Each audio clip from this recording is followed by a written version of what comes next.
there. Good evening and welcome. It's the incredible People Show tonight on Koast Radio at 106.6 FM. So it's Polly Brennan and Maggie Martin. We've got an incredible guest tonight that we are excited to interview here. You're going to eavesdrop on a really fantastic conversation tonight. We have got Marnie Merrilees here with us, who is a high performance psychologist. And I think we should get started and make the most of the time we have with you. Thank you. So you have been kind enough to jump in, adapt, improvise, overcome. You've just jumped in today, last minute, and said... Thrown in at the deep end, yeah, I would say. I'll come along tonight, just last minute, to be on our show. So thank you so much for being prepared to do that. Thank you for the opportunity. Wonderful. So where do we begin? I know. Yeah, where do we begin? Tell us, well, why don't you sort of introduce yourself and tell us... What is a high performance psychologist? High performance psychologist is what I do in my job. I help people become the best version of themselves. So I will give, someone will come to me and say, I've got a problem with this element of the performance. So I'll do an assessment, and then I do what's called a performance profile. So it looks at sort of 4 elements really of the whole person. So if you have an athlete, they're not just an athlete. They are also like, there may be a mother, there may be a father, there may be a partner, a son, all these sorts of things. So in terms of the performance profile, if you imagine a dartboard and you break it up into 4 quarters, part of that will be about relationships with their friends, peers, inside the sport, outside the sport, and family and so on. And then also then you have lifestyle factors. So then within that you have sort of how are they sleeping well? Is the diet good? So you have to do a whole kind of personality profile of that person. So it's not them the athlete, like in isolation. It's like you say, it's them the athlete, then the mother, the daughter, whatever, and then build a whole personality profile. Well, I work just with the athlete mostly. I work with coaches as well. But when I'm talking to the athlete, I'm finding out what is their life like. Right, yeah. So what's going on behind the scenes. So obviously when someone comes to perform, all people see is the actual performance. Yeah. What they don't see is everything that goes on behind closed doors. So if there's someone having a problem with the performance, I've got to look at where could the glitches be within the system. Because we all know if someone has a fallout with somebody, it can affect them. Yeah, it does. Bit. It affects everything, doesn't it? Yeah. How we do anything's how we do everything. So I love that you look at the whole picture. You said that you'll look at their roles, and then you said you'd look at their habits. What were the other quadrants of your... So in terms of the lifestyle factors, it'll be things like hydration, do they sleep well, are they eating right, all them sorts of things about looking after yourself and being healthy. Because often, people think that high-performing athletes or people in high performance in general lead a very healthy life. However, it's not always the case. So obviously, if someone's drinking in excess or not sleeping or even taking drugs, all these sorts of things could be part of what they bring to the table. So these will all be things that I would tackle. And to answer your question about the other 2 parts of the quadrant, the main part, obviously, the technical side of whatever their sort of high performance domain is. So, for example, if it's sport, it would be if football, maybe is working on their long passes or the short passes, for example. That's just in brief. And then the other part of it is the psychological part. So it's the mindset. Yeah. So we look at confidence, goal setting, motivation, all sorts of things within that. So there's a lot to unpick. And when I'm working with people, I get them to think of the whole picture like a spider web, because it's all interconnected. But like a spider web within a football, really, it's like a neural network. And if there's a glitch in the system, it's my job to go with them to help them find the glitch. So that helps them develop self-awareness. And then from there, I know, because I've got all the skills and experience and qualifications, to then say, right, we can try this. But it's not a one-size-fits-all approach. That's amazing, though. Amazing, it is. And when you say high performance, so you mentioned like sports as a kind of high performance kind of area of life, what other parts of people's life might they be where they might need to be high performing? Well, the other areas that I work with are professional poker players as well. Sort of world-class poker players, because obviously it's a very mental game, isn't it? And you've got to be able to manage your arousal level. So, I mean, life is teach like them poker face. Teach them a poker face. Life's like a roller coaster, but also our emotions can be like a roller coaster. And when people are playing for a lot of money, you can imagine the fears and anxieties around winning or losing, even, because people are often worried about winning and then continuing playing, because then they're frightened in case they lose what they've won, and likewise they're frightened of turning up even in case they lose. So there's lots of elements involved with that. Wow. And it's also not showing that, isn't it? Yes. When they're playing as well, just showing it's kind of like confidence, and so people don't know what cards they're holding. Yes. That's unreal. Can you drop any names? Are you allowed? A breach of confidentiality. But I can say my son Daniel Merrilees, he is a high performance poker player. Oh, fantastic. So how did you get into doing this? That's what I'm interested about. How did I get into doing performance psychology? Well, I always, as a child, I always wanted to. I was really interested in psychology, believe it or not, from the age of 13. So I was interested in why people behave the way they behave. Yeah. So I was really fascinated. So I I read books on psychology in the local library when I was 13. Most people probably weren't doing that, but I just so interested in it. I find it really interesting. I'm really, obviously, as you can tell, I'm passionate about psychology. And then I studied like my psychology degree, and then I had various jobs within the NHS as an assistant psychologist. I worked with kids in care. I've worked sort of within mental health hospitals and You've things had like that. such as a well. varied career.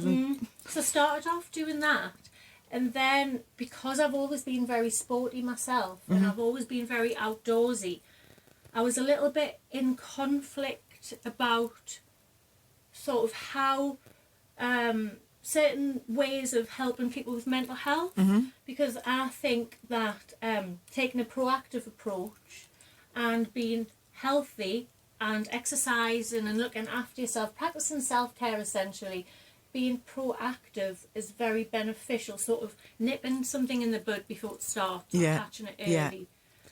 All too often what happens is, especially with the big long waiting lists that people have now, the problems become more deeply ingrained.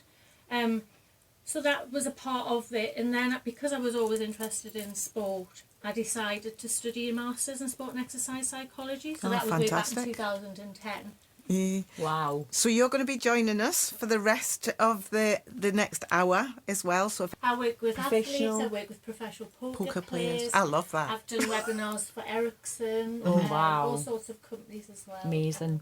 So, it's been lovely to hear and learn more about that. And we've got more questions to ask. Yeah. Maggie, you had some burning questions. So what I want to ask about kind of, what's it like when you first kind of meet somebody that you're going to be a client with? How do you learn? Because, I mean, if you think how long it takes you to get to know somebody, how do you learn lots of things about that person really quickly? Well, the key is to develop a good rapport with somebody, because if someone doesn't feel relaxed and comfortable within your presence, they're not going to tell you anything. Yeah.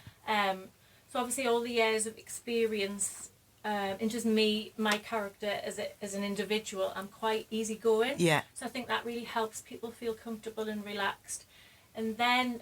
what's people like when they first come in? Is that something they're really nervous about, kind of sharing who they are with somebody? Especially when you say you're a psychologist. Most people think, oh no, they're going to know I'm mad. That kind of thing. No, but a lot... What I learned when I was doing my Masters was whatever people come to the table with initially generally isn't what the issue is. You have to dig deeper. It's the thing behind the thing behind the thing. It's probably the last 10 minutes of your session, people are like, but the thing I really want to talk about is, do you find that?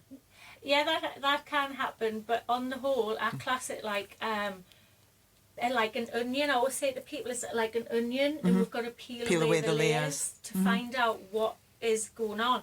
And it depends. Everyone has different issues. Some people's issues are more easily fixed. It could be simply mental skills training. Yeah. So they might require a schedule to be more disciplined. So I'll help them with a goal setting, a proper goal setting plan. Because often people, every year they'll say, "Oh, I want to lose some weight. I want to go to the gym." That's not setting goals properly. Yeah. It needs to be like SMART goals, specific, measurable, achievable, realistic, and time based. Yeah. And written down.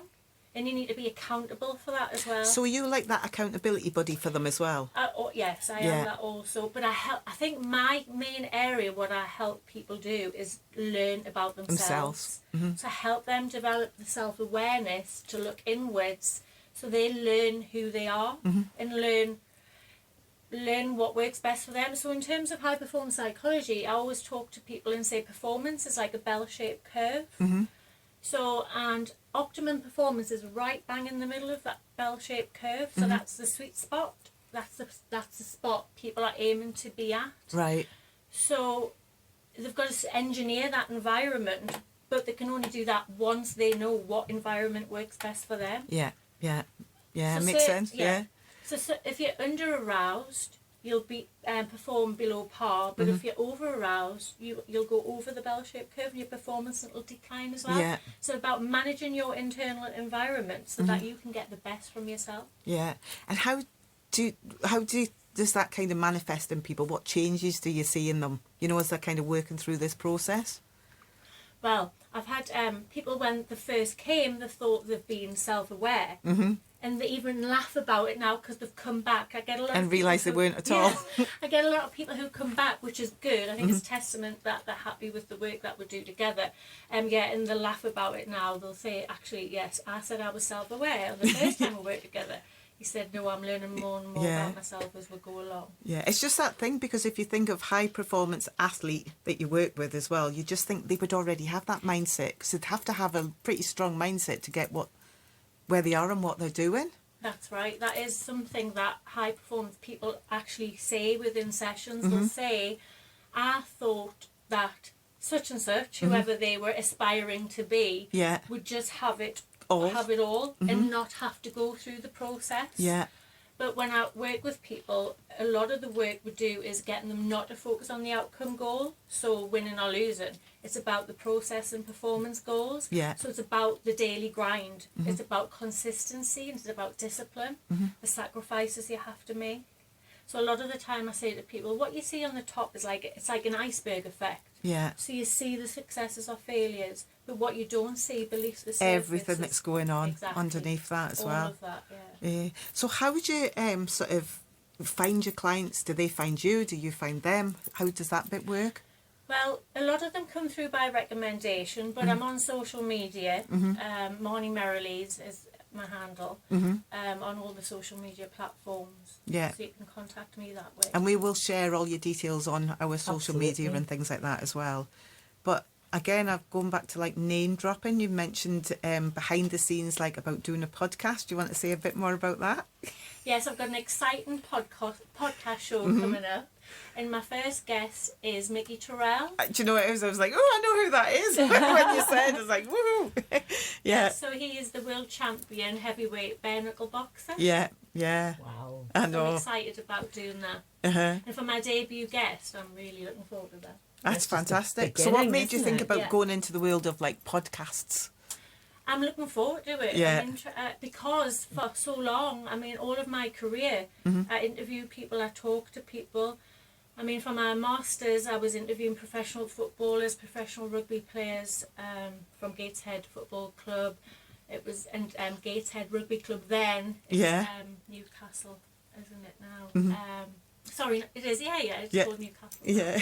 Yeah. And I've worked for Sunderland Football Academy with youth players. So if you'd done podcasts and you'd been already spoken to all these really amazing, famous people, so it's like starting that now, isn't it? Yeah. And I only wish that when I was lecturing at the University of Sunderland that I was recording my lectures, because that goes out as well now, doesn't it?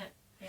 But the thing is, it's taking that good idea and just think, right, now I'm starting it now. And I think this is the way we're going with podcasts and things. There's a lot of people, isn't there?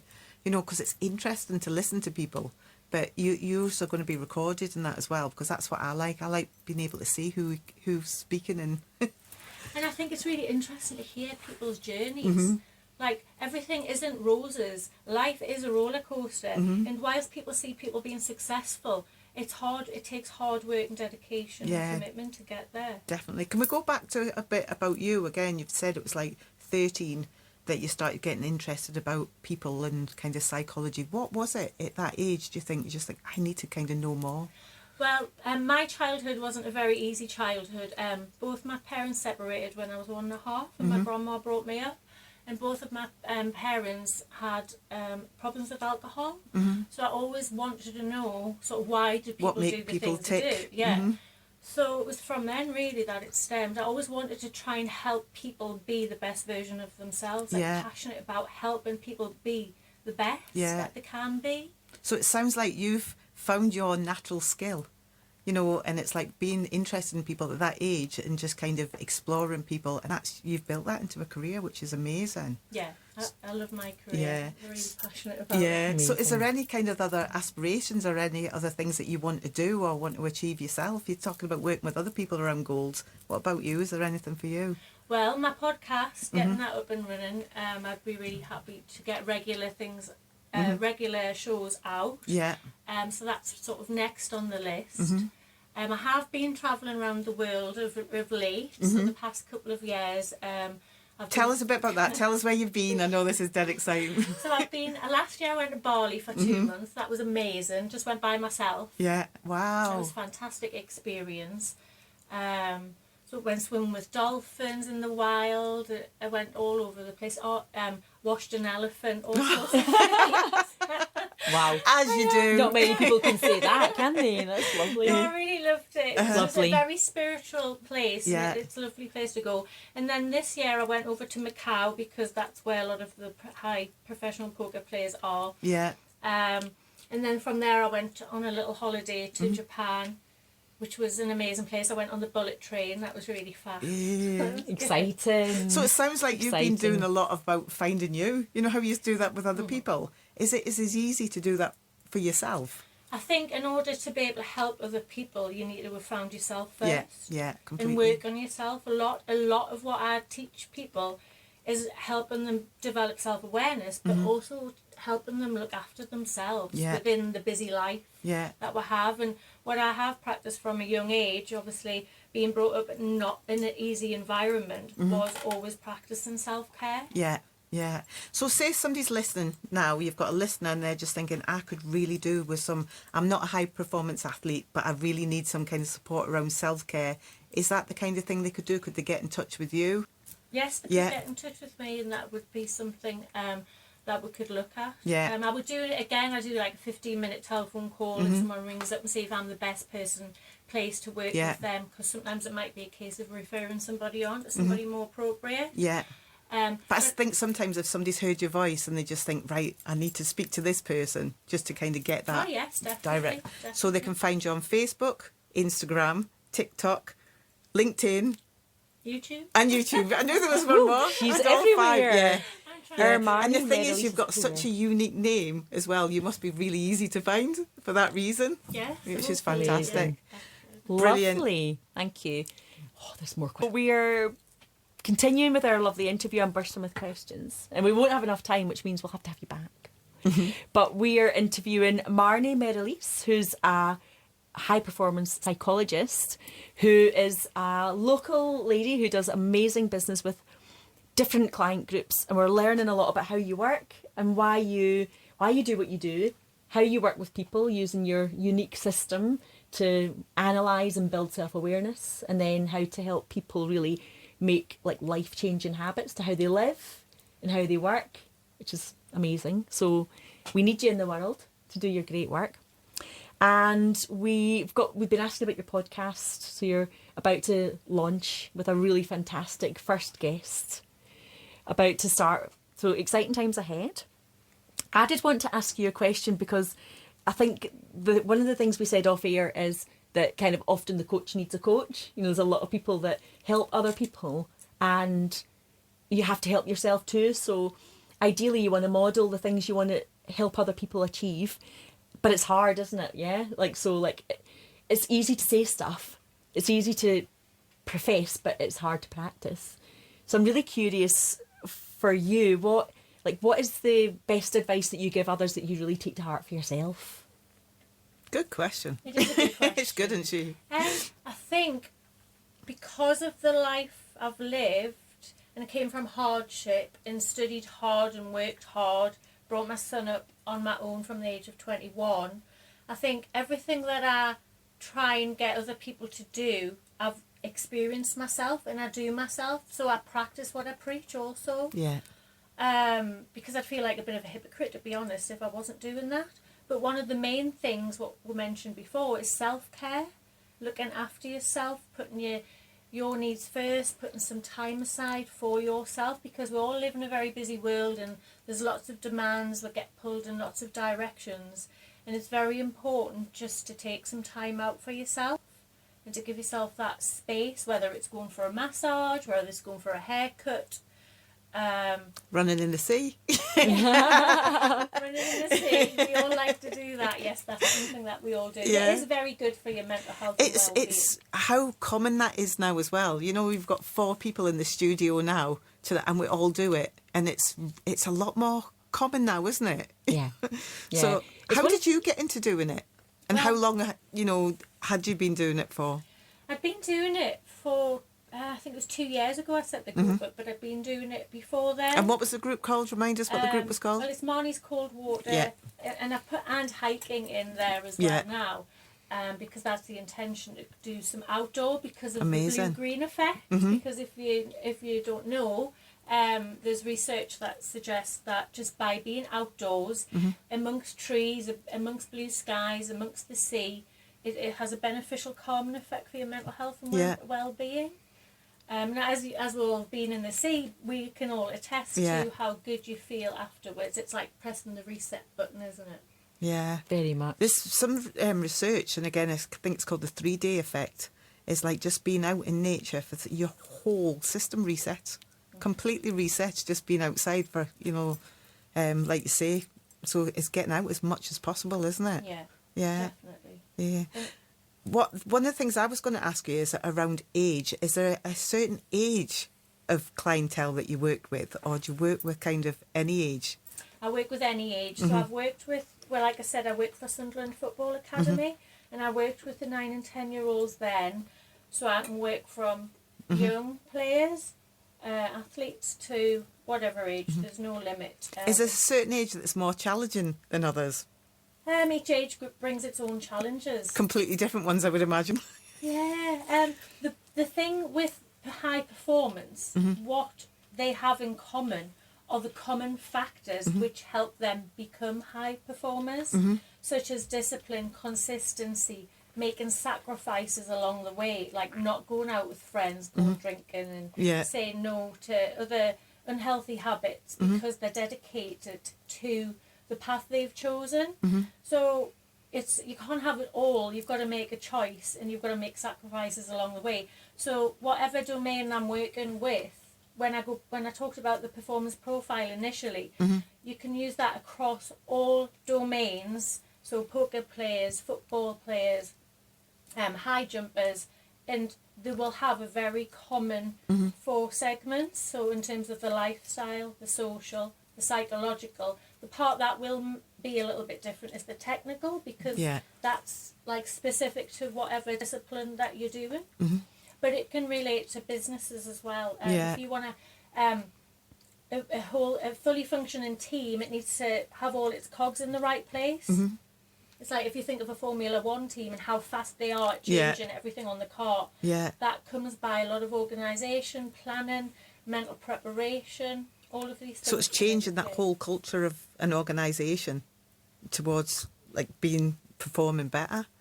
Yeah. And is that something you do as well then? You work with corporates? Yeah, I did an interesting webinar for Ericsson. Wow. Amazing. Go.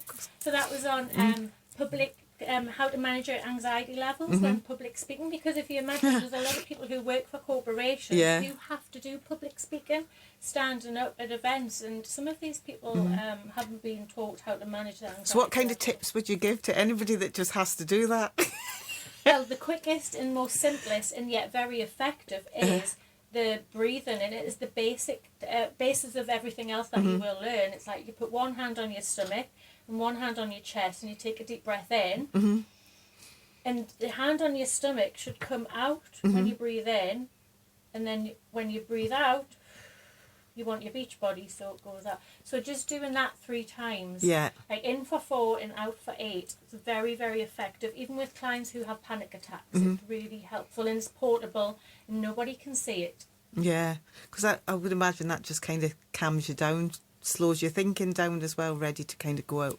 Yeah. I need to remember that. Because there's a physiological reason behind it, but essentially it allows your heart to fully contract. So your heart rate slows down, which then slows your breathing rate down, which then feeds back to your brain saying everything's calm. So instead of when your heart rate increases, your body goes into fight or flight. And then your brain's like, oh, there's a problem. What's the problem? So then, like you said, your brain's like a washing machine. Yeah. So it's about just calming everything down.